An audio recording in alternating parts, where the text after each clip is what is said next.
नमस्कार दोस्तों, आज हम आपके लिए देवउठनी एकादशी व्रत की कथा लेकर आए हैं। कथा सुनने के बाद आप हमारे चैनल को सब्सक्राइब करें, बेल आइकन को प्रेस करें ताकि हमारी वीडियो की नोटिफिकेशन सबसे पहले आप तक पहुंचे। वीडियो को लाइक और शेयर जरूर करें।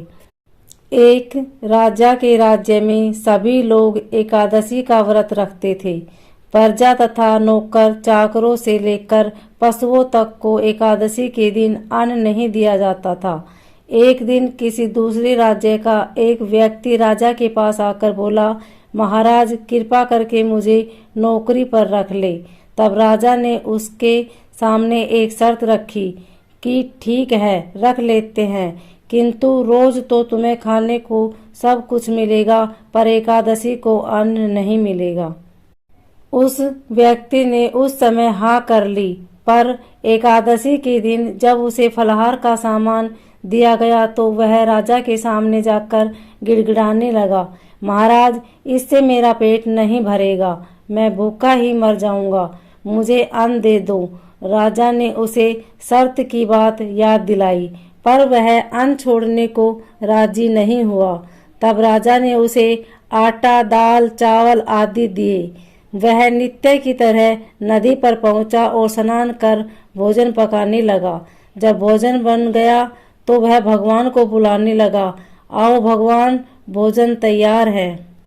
उसके बुलाने पर पीताम्बर धारण किए भगवान चतुर्भुज रूप में आ पहुँचे तथा प्रेम से उसके साथ भोजन करने लगे।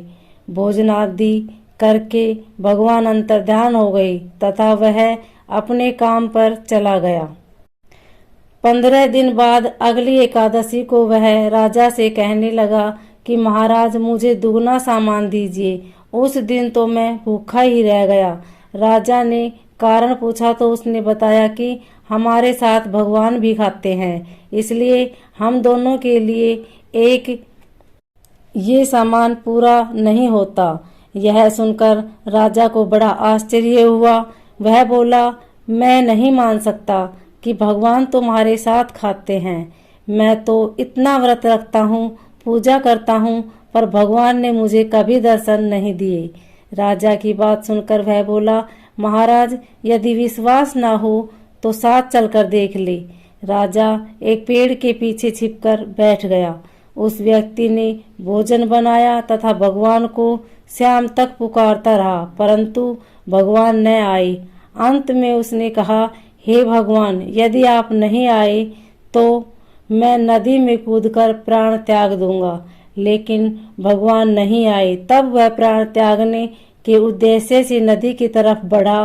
प्राण त्यागने का उसका दृढ़ इरादा जान शीघ्र ही भगवान ने प्रकट होकर उसे रोक लिया और साथ बैठकर भोजन करने लगे। खा पीकर वे उसे अपने विमान में बिठाकर अपने धाम ले गए। यह देख राजा ने सोचा कि व्रत उपवास से तब तक कोई फायदा नहीं होता जब तक मन शुद्ध न हो। इससे राजा को ज्ञान मिला।